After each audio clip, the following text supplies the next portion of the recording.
सभी लोगों के सामने मंगल को जलील करने के बाद भी सोम्या का मन नहीं भरता है, इसलिए वह ईशाना के कान भरने लगती है। सोम्या चाहती है कि मंगल के बच्चे ही मंगल को इस घर से भगा दें ताकि इसके बाद मंगल कभी भी लौट कर ना आ पाए। साथ ही सोम्या मंगल को भगाने के लिए कपिल भटनागर के साथ भी डील करती है। ये पहली बार था जब सोम्या और कपिल भटनागर का आमना सामना हुआ। इस और भोली भाली मंगल को इस बात का अंदाजा भी नहीं था कि उसके खिलाफ कितना बड़ा षड्यंत्र रचा जा रहा है। ईशाना इतनी कमजोर हो गई थी कि वह एक ऐसा डिसीजन लेती है जो कि उसकी जिंदगी बर्बाद करने वाला था। आखिर वह डिसीजन क्या है और ये पूरी कहानी क्या है, आइए जानते हैं आज के एपिसोड में। तो बिना किसी वक्त गवाए चलिए मंगल लक्ष्मी के लेटेस्ट एपिसोड का रिकैप टेलीविजन से भी पहले शुरू करते हैं। कहानी की शुरुआत होती है मंगल और ईशाना से, जहाँ पे मंगल ईशाना के लिए नाश्ता लेकर आई होती है। लेकिन इस और ईशाना मंगल पे आग बबूला हो गई थी कि मंगल ने कल रात को ईशाना को बिना उसकी परमिशन के कमरे में लॉक कर दिया और उसे उसके फ्रेंड्स के पास जाने नहीं दिया। ईशाना मंगल से कहती है कि आप वापस लौट के आए ही क्यों? अगर आपको हमारी सही में फिक्र होती ना तो आप 6 महीने पहले हमको छोड़ के जाते ही नहीं। अब वापस से इस घर को छोड़ के चले जाइए क्योंकि हमने आपके बिना रहना सीख लिया है, मैंने भी और अक्षत ने भी।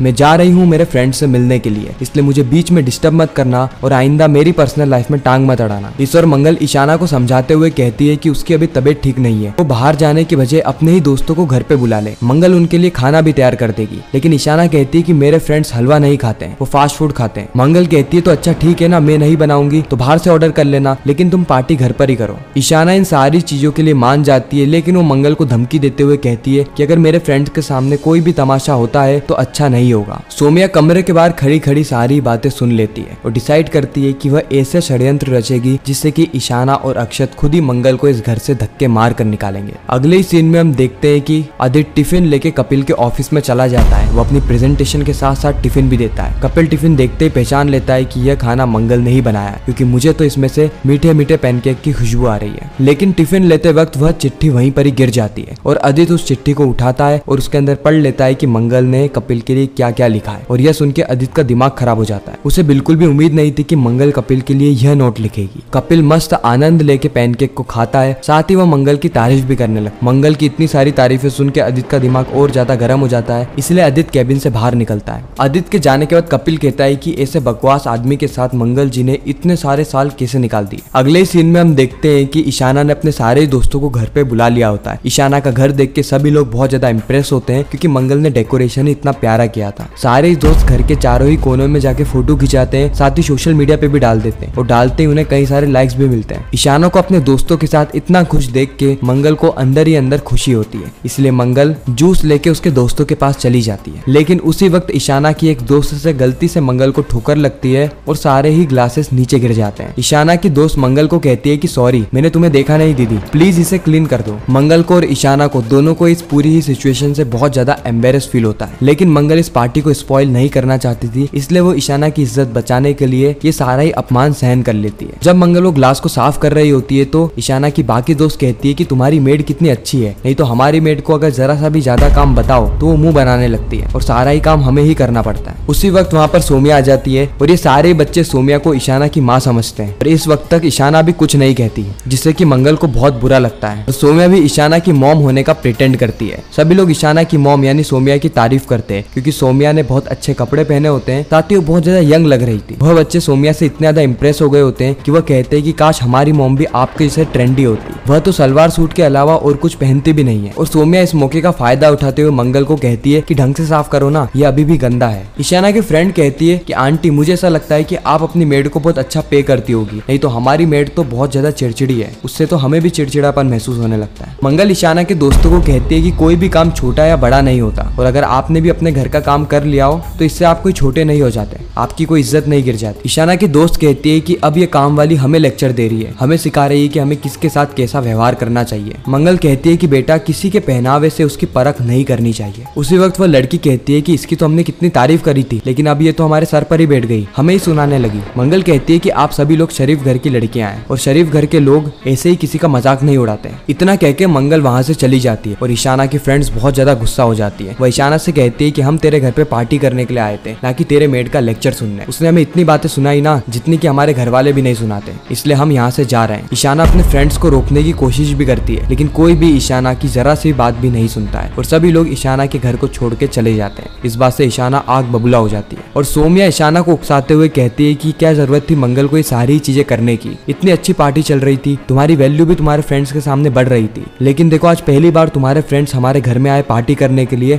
और उनका एक्सपीरियंस एकदम कचरा हो गया, सिर्फ और सिर्फ उस मंगल के कारण। तुम्हें जाके तुम्हारी माँ से बात करनी चाहिए। और ईशाना भी सौम्या की बातों से कन्फेस हो जाती है और सीधे जाती है मंगल के पास। वो मंगल पे गुस्सा करने लगती है। मंगल कहती है कि मम्मी, तुमने मुझे मम्मी कहा ना, तुम्हें अब जाके याद आया कि मैं तुम्हारी माँ हूँ। जब बाहर सभी लोग मुझे जलील कर रहे थे, जब तुम्हें बिल्कुल भी याद नहीं आया, जब लोग मेरे पहनावे का मजाक उड़ा रहे थे, मेरे काम का मजाक उड़ा रहे थे, तब तो तुम चुप थी। लेकिन अब तुम मुंह उठा के बोलने आ गई। तुम्हें पता है ना मैंने तुम्हारे लिए क्या किया था? तुम्हारी इस पार्टी को ऑर्गेनाइज करने के लिए मैं पिछले 4 घंटे से डेकोरेशन कर रही थी। मैंने खाना बनाया, यहाँ तक कि ड्रिंक्स भी लेकर आई। तुम्हारी फ्रेंड से ड्रिंक गिरी तो मैंने उसको साफ भी किया। लेकिन तुमने क्या किया? जब वो लोग मुझे काम वाली समझ रहे थे तो तुमने उन्हें सही करने की कोशिश भी नहीं करी। और वो सोम्या को तुमने अपनी माँ बना लिया। ईशाना, तुम वो ईशाना नहीं है जिसको कि मैं 6 महीने पहले छोड़ के गई थी। इतना कह के मंगल वहाँ से चली जाती है और ईशाना को भी यहाँ पर बहुत ज्यादा बुरा लगता। उसी वक्त वहाँ पर सौम्या आती है और सौम्या वापस से ईशाना को मंगल के खिलाफ भड़काने लगती। वह ईशाना से कहती है कि उस मंगल को मुंह खोलने की क्या ही जरूरत थी और अब वो तुम्हें सुना रही है, इसमें तुम्हारी क्या गलती? तुम तो अपने फ्रेंड्स के सामने अपना स्टैंडर्ड मेंटेन कर रही थी ना, और हमारा स्टैंडर्ड ही ऐसा है। अब मंगल का स्टैंडर्ड लो है तो इसमें हम क्या कर सकते हैं? तुम्हें जाके तुम्हारी माँ से कहना चाहिए कि वो तुमसे और तुम्हारे फ्रेंड्स से दूरी ही बनाए रखें। लेकिन इस वक्त तक ईशाना का खोपड़ा गर्म हो गया होता है। वह सौम्या पर भी पहली बार चिल्लाती है और सौम्या को कमरे से बाहर जाने को कहती है। सौम्या कहती है कि रियली तुम मुझे कमरे से बाहर निकाल रही हो? ईशाना कहती है कि प्लीज आप कमरे से बाहर चले जाइए, मुझे कुछ टाइम अकेले में स्पेंड करना है। और सौम्या के बाहर जाते ही ईशाना जोर से गेट को लगा लेती है। ईशाना आप करना क्या चाहती है और क्या करेगी ये ना तो सौम्या को समझ आ रहा है और ना ही मंगल को। लेकिन सौम्या यहाँ पर भी नहीं रुकती है। वो आदित्य के पास जाती है और ये सारी घटना आदित्य को बताती है। साथ ही वो आदित्य को यह भी कहती है कि तुम्हें जाकर मंगल से बात करनी चाहिए, क्योंकि अगर वो ऐसे ही करती रही तो उसके साथ साथ हम भी ईशाना और अक्षत दोनों को ही खो देंगे। आदित्य के सर पे अभी भी वो चिट्ठी मंडरा रही थी और उसको तो पहले से ही मंगल पे गुस्सा आ रहा था, इसलिए वो सीधे किचन में जाता है मंगल से बात करने के लिए। लेकिन वो कुछ कहे उससे पहले ही मंगल कह देती है कि आज आपने सुबह क्या कर दिया? मैंने अक्षत के लिए जो टिफिन बनाया था आपने वो कपिल जी को दे दिया, और जो मैंने कपिल जी के लिए बनाया था वो आपने अक्षत को दे दिया। यह बात सुन के आदित्य को राहत मिलती है। आदित्य समझ जाता है कि वह चिट्ठी मंगल ने कपिल के लिए नहीं बल्कि अक्षत के लिए लिखी थी, इसीलिए वो मंगल को कुछ भी नहीं कहता और वहां से चला जाता है। अगले ही पल हम मंगल को देखते हैं जो कि बाहर खड़े खड़े ये सारी घटनाओं को वापस से याद कर रही होती है कि किस तरीके से ईशाना के दोस्तों ने उसके साथ व्यवहार किया, और अगर ईशाना ऐसे लोगों के साथ रहेगी तो उसका व्यवहार भी बिल्कुल ऐसा ही हो जाएगा। इसीलिए तो वो इतनी सारी चीजें होने के बाद भी चुप थी। ईशाना चाहती तो अपनी आवाज उठा सकती थी, लेकिन उसने कुछ भी नहीं कहा। और उसी वक्त वहां पर कपिल आ जाता है। कपिल मंगल से कहता है कि मंगल जी आप इतनी बारिश में भीग क्यों रही है, आपको बीमार पड़ना है। और फिर मंगल कपिल को पूरी घटना बताती है कि आज उसके साथ क्या क्या हुआ। वो जितना ईशाना के करीब जाने की कोशिश कर रही है वो इतना ही ईशाना से दूर जा रही है। और इसी के साथ ये खूबसूरत एपिसोड यहीं पर ही खत्म हो जाता है, इस ट्विस्ट और सस्पेंस के साथ कि आखिर आगे क्या होने वाला है। क्या कपिल और मंगल मिलकर ईशाना को समझाने वाले हैं या फिर ईशाना कुछ बड़ा कदम उठा लेगी? ये सारी चीजें पता चलेगी हमें मंगल लक्ष्मी के आने वाले एपिसोड में। तो मैं मिलता हूँ किसी नेक्स्ट इंटरेस्टिंग वीडियो में, जब तक के लिए गुड बाय।